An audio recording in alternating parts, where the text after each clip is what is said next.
back again. I know so many videos in such a short amount of time, you're going to think I've lost my mind. Maybe I have. There's been a bit of an uproar in the gun community with the NRA making some comments on bump stocks, blah, blah, blah, blah, blah. People saying they betrayed the Second Amendment. And there's a big contention there. I want to go ahead and lay some truth down. I do not own anything with a bump stock. I don't own anything that can have a bump stock added to it. I don't own a semi-automatic rifle of any sort. I have no dog in the fight.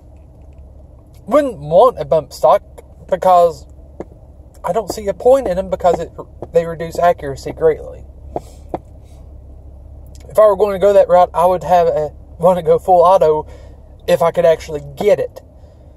Because the purpose of the bump stock is it moves the rifle around so that it causes you to pull the trigger fast enough that it emulates a fully automatic rifle. That does not inspire accuracy at all. So no, I do not have one, do not want one, will probably never have one.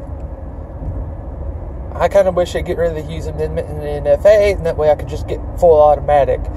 It ain't going to happen while the government's still in place, that is. Now, once it goes bankrupt and collapses, that's a different story. Yeah, but there was the Gun Collective, I believe it is. They did a roundtable discussion on the bump stock thing and where we stand with the NRA and the Second Amendment. Should we support the NRA? Blah, blah, blah, blah, blah, blah, blah. It was like 2 hours. I caught the last 30, 45 minutes of it. And I wasn't watching it directly. I was watching it through the live viewing, the live chat that the Yankee Marshal did.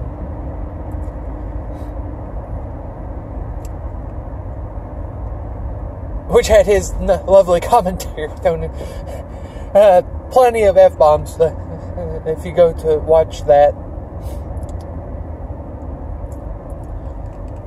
And there's a few people that got my attention. There's that Tim from Military Arms Channel. Holy crap. What I saw, he was like a bomb going off.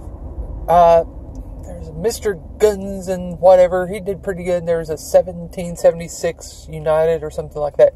Those are really the three big standouts. The rest kind of came across as a circle jerk, if you will. I think is how it was put. For the NRA, it was one guy saying, "Oh, continue giving them your money and your support. And by the way, I'm running for a position on the board of directors. Vote for me." Like he's going to get ahead. And then you had other people, that were, everyone knows was taking kickbacks from the NRA, saying, "Oh, support the NRA, support the NRA."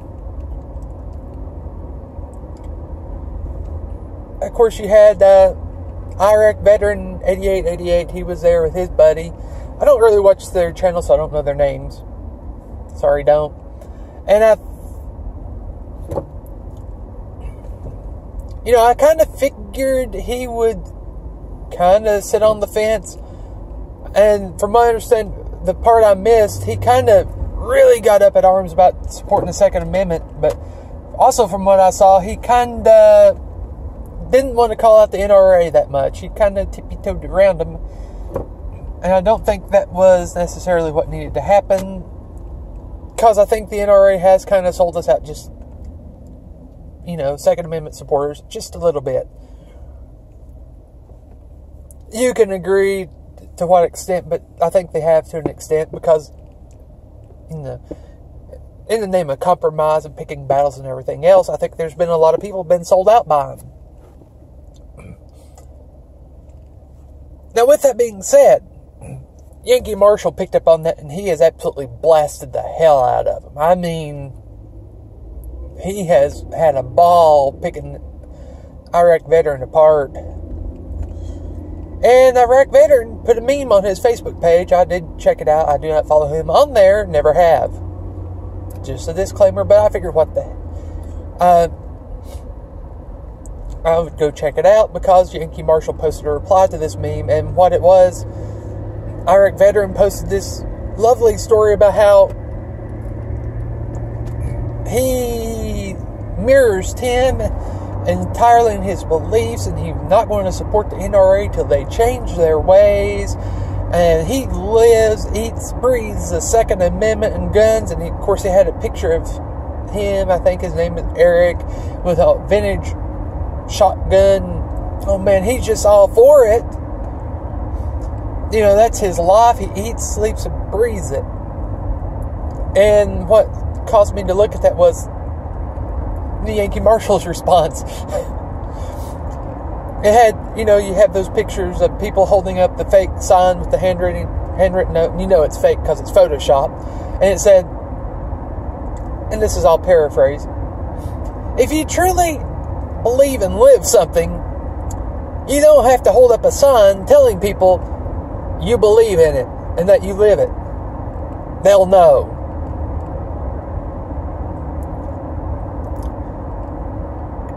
And that sounds harsh. It really does. And sounds pithy and everything else. But it's also blatantly obvious. Because every single time I've ever had in my life, and I've found this to be true, if people have to tell you they believe something or they are something, they're not necessarily telling that for your benefit. They're telling it for their own benefit, because they don't believe it themselves. Case in point, every single time I've ever had someone assure me that they were my friend and I could trust them, they were the first people stabbing me in the back. Every single time I've had someone assure me they were my friend and I could trust them, they were neither. Neither were applicable for their situation.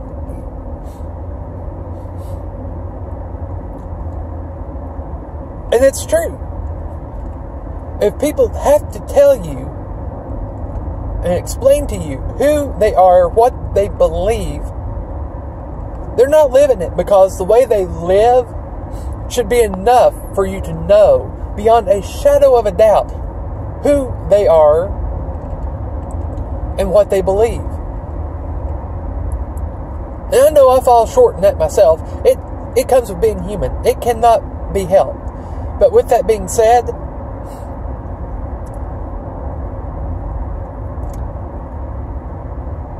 ultimately, you will know where you stand with me. There's a few people right now who don't, because I don't even know where I stand with them.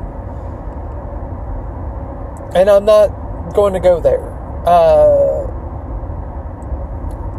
Things have been said and done on all parties' part, myself included, that were wrong. And there's a massive gray area.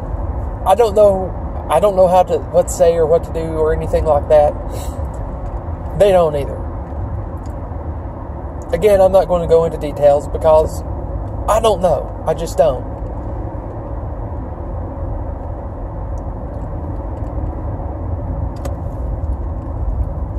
What was that asshole mowing on our side of the fence, property line? That is a random note. It's nice having neighbors. I live in the south.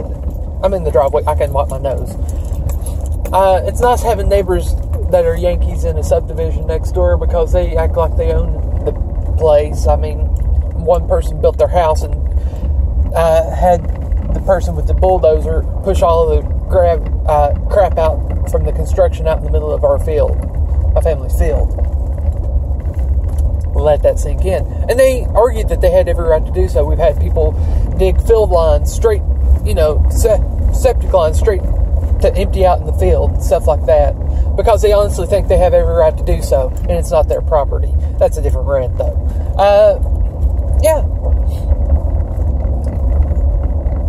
And I'm not saying I am infallible, and I can't say I know who these people are, or what they believe, because I don't know them in person. But what I can tell you is, from my experience,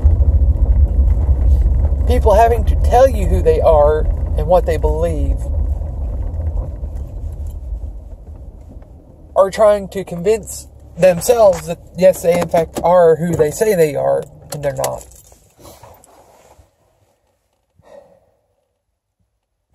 And those are the people you need to watch out for the most.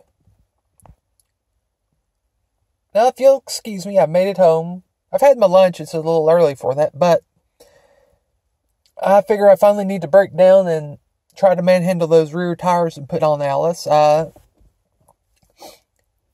got some welding done on that slat bottom rollover turning plow.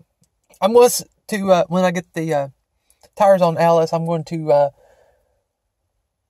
run her through the garden right quick. That'll be fun. I might show you the plow, if you don't make fun of how nasty the car is right now. Give you an idea what I did. I've never welded before. Well, I have MIG weld. I've MIG welded once on a machine someone set up for me. I bought my own welder. It's a Everlast Power MTS 251 SI. And I was stick welding. Never done it before. Never set a welder up before. Everything I did myself. So I don't readily have a clue what I was doing. And I found I was very quick to melt through the steel. I had two real issues. Is I either would stick the electrode a lot, or if I turned it up and got the electrode hot enough where it wouldn't stick, it would blow through. And I'm thinking there's something I didn't set right, which is probable. But you can see how crappy my welds are. As you can see, some porosity in white low spots, and you can see where it kind of melted through there. That just, I couldn't get that straightened out enough, but it might hold. I don't know. I wish I could have gotten through to a good enough angle where I could weld it on the back side of this to reinforce it. I don't really need it on this one because there's plenty of, might be able to see plenty there. Not so much there, but yeah, it kind of looks like shit. But I've never welded before. I mean, compared to what came on it, if you can see that and that's what someone else did, the previous owners. I don't think I did too awful bad for the first time. And you can see where I kind of tried to hit that. And like I said, if I got it hot enough where it wouldn't stick, the electrode, it would blow through with absolutely no mercy whatsoever. But you can see that, and again, it's fairly thin. I probably should have replaced these, the slats on it, but I didn't want to fool with it. That's more expensive than I really need right now. I've got a few things. Yeah, I don't have a front end loader, access to a front end loader right now, so I had to manipulate it, and you can see I kind of got some bends in there that I'm going to have to straighten out. Some of those are mine. Some of them, it just got that way in the shipping. It got bent in the shipping because it came literally about 3/4 of the way across the country on a flatbed truck.